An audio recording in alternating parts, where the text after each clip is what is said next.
सर्वमंगल मांगल्ये शिवे सर्वार्थ साधिके शरण्ये त्र्यंबके गौरी नारायणी नमोस्तुते। अर्थात हे नारायणी, तुम सब प्रकार का मंगल करने वाली और सभी में मंगलमयी हो, करुणादायिनी शिवा हो, सब पुरुषार्थ को अर्थात धर्म अर्थ काम मोक्ष को सिद्ध करने वाली हो, शरणागत वत्सला तीन नेत्र वाली और तुम गौरी हो। हे नारायणी, तुम्हें नमस्कार है।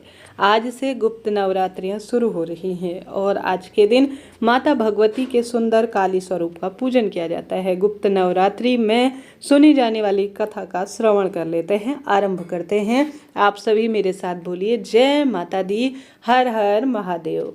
गुप्त नवरात्रि से जुड़ी प्रामाणिक और प्राचीन कथा यह है। इस कथा के अनुसार एक समय ऋषि श्रृंगी भक्तजनों को दर्शन दे रहे थे। अचानक भीड़ से एक स्त्री निकल कर आई और करबद्ध होकर ऋषि श्रृंगी से बोली कि मेरे पति दुर्व्यसनों से सदा घिरे रहते हैं, जिस कारण मैं कोई पूजा पाठ नहीं कर पाती हूँ, धर्म और भक्ति से जुड़े पवित्र कार्यों का संपादन भी नहीं कर पाती हूँ, यहाँ तक कि ऋषियों को उनके हिस्से का अन्न भी समर्पित नहीं कर पाती हूँ। मेरा पति मांसाहारी है, जुआरी है, लेकिन मैं माँ दुर्गा की सेवा करना चाहती हूँ। उनकी भक्ति साधना से अपने और अपने परिवार को सफल बनाना चाहती हूँ। ऋषि श्रृंगी महिला के भक्ति भाव से बहुत प्रभावित हुए। ऋषि ने उन स्त्री को आदरपूर्वक उपाय बताते हुए कहा कि वासंतिक और शारदीय नवरात्रों से तो आम जनमानस परिचित है, लेकिन इनके अतिरिक्त दो और नवरात्रियां होती है जिन्हें गुप्त नवरात्रि के रूप में जाना जाता है। उन्होंने कहा कि प्रकट नवरात्रि में 9 देवियों की उपासना होती है और गुप्त नवरात्रियों में 10 महाविद्याओं की साधना की जाती है। इन नवरात्रियों की प्रमुख देवी स्वरूप का नाम सर्वैर्थ सिद्धकारिणी देवी है।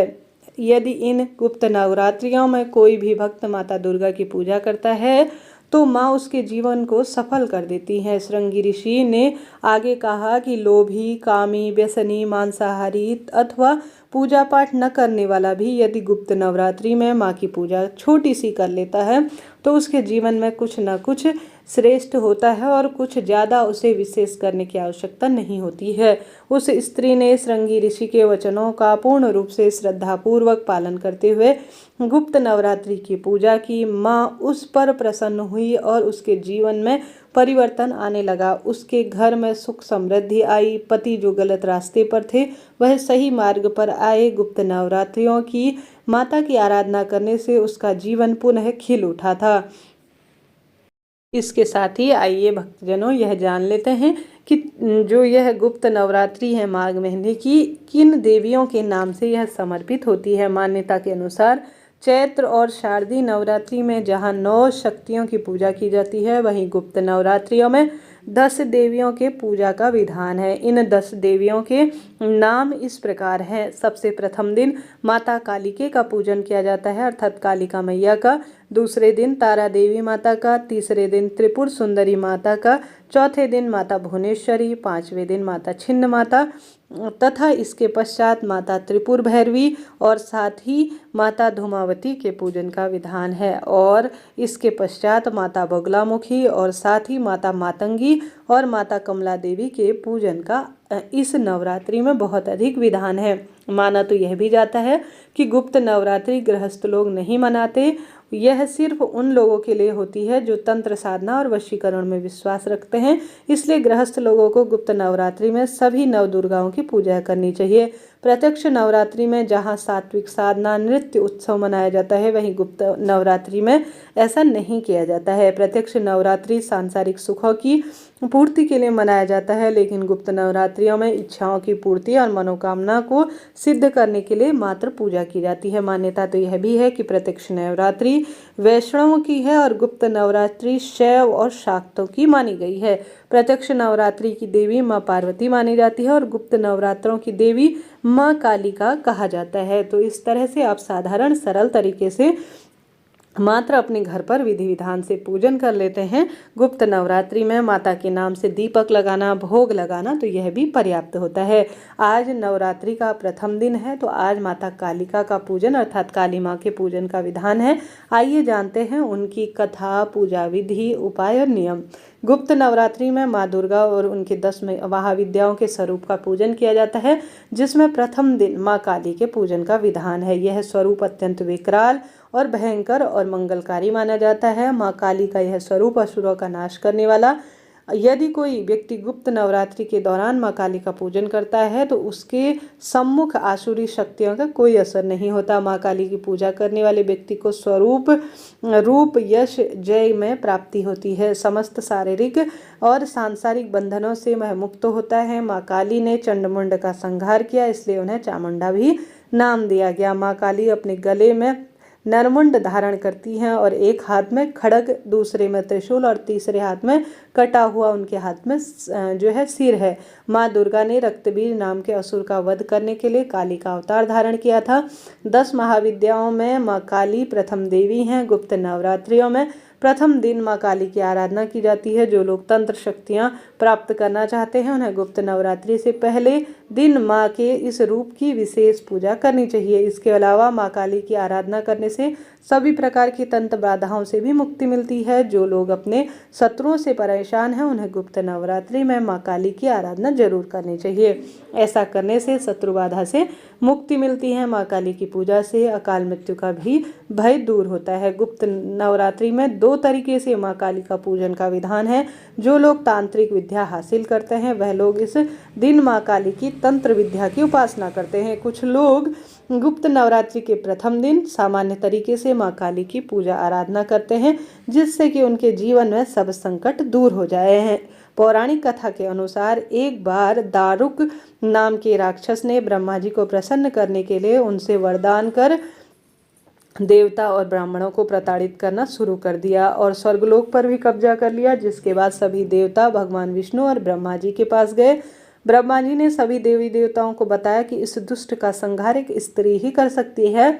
इसके बाद सभी देवी देवता भगवान शिव और उनके जो है पास गए और उन्होंने भगवान शिव को समस्त बात बताई। जिसके बाद भगवान शिव ने माता पार्वती की ओर देखा। माता पार्वती इस पर मुस्कुराई और अपना एक अंश भगवान शिव में प्रवाहित कर दिया। इसके बाद भगवान शिव के कंठ से विष से उस अंश ने अपना एक आकार धारण किया। इसके बाद भगवान शिव ने अपना तीसरा नेत्र खोला। इसके जो है नेत्र से उनके नेत्र से एक विशाल रूप वाली काली माँ उत्पन्न हुई। माँ काली के ललाट पर तीसरा नेत्र और चंद्र रेखा थी। माँ काली के भयंकर और विशाल स्वरूप को देखकर देवता और असुर सभी सिद्ध लोग भागने लगे। इसके बाद माँ काली का दारुक और उनकी सेना के साथ भयंकर युद्ध हुआ। माँ काली ने सभी का वध कर दिया, लेकिन माँ काली का क्रोध शांत नहीं हुआ और माँ काली के इस क्रोध से संसार भी जलने लगा। इसके बाद भगवान शिव ने एक बालक का रूप धारण किया और शमशान में लेट कर रोने लगे। इसके बाद माँ काली उन्हें देखकर मोहित हो उठी। इसके बाद माँ काली ने बालक रूपी भगवान शिव को अपने गले लगाया, अपना दूध पिलाया। इसके बाद उनका क्रोध पूर्ण रूप से शांत हो गया। इस तरह से आज के दिन यह श्रवण की जाने वाली कथा है। अब माँ काली की आरती कर लेते हैं। अम्बे तू है जगदम्बे काली, जय दुर्गे खप्पर वाली, तेरे ही गुण गाए भारती ओ मैया, हम सब उतारे तेरी आरती। तेरे भक्त जनों पर माता भीड़ पड़ी है भारी, माँ भीड़ पड़ी है भारी।